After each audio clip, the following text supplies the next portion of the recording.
Culture et développement. Ben, la culture, c'est le développement, ou pour se développer, la culture est essentielle. Pour moi, c'est deux mots qui sont très bien accolés l'un à l'autre. Je pense qu'on est dans un monde où plus que jamais on a besoin de culture, donc de se cultiver, que ce soit la musique, le cinéma, la littérature, l'art, pour se développer à titre individuel. Il y a aussi une notion de développement économique. La culture, c'est un business, c'est une industrie qui fait travailler beaucoup de gens et qui elle-même permet un développement économique et à des artistes de gagner leur vie, de vivre, d'être indépendants et de créer. Donc il y a aussi le développement économique.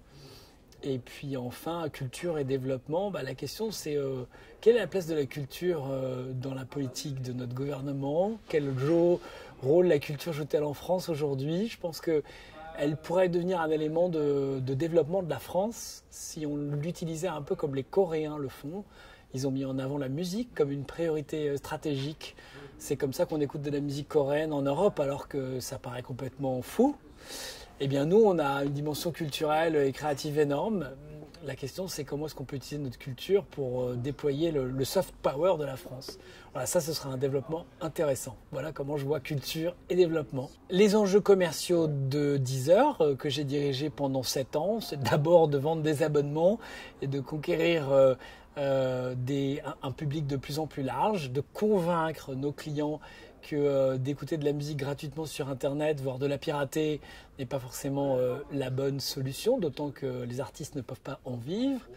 Deuxièmement, que le streaming, c'est un usage à la fois non polluant, puisqu'on ne fabrique pas de CD, mais c'est aussi un usage passionnant, puisqu'on a accès à toute l'histoire de la musique, 60 millions de titres, ce qu'on ne peut pas trouver dans un magasin. Et puis enfin, je dirais qu'aujourd'hui, le streaming et la musique digitale de Deezer, elle est pas chère. C'est une vraie proposition commerciale.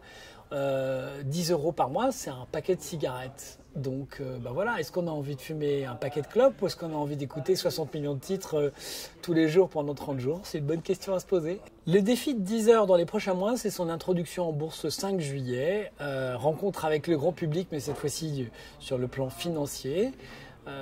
Deezer va fêter ses 15 ans et donc va passer maintenant à une nouvelle ère après avoir été financée essentiellement par des fonds d'investissement. Elle va aussi se confronter aux lois du marché boursier. C'est un gros challenge. Ça veut dire qu'on va piloter l'entreprise d'une manière beaucoup plus resserrée au quotidien, au trimestre.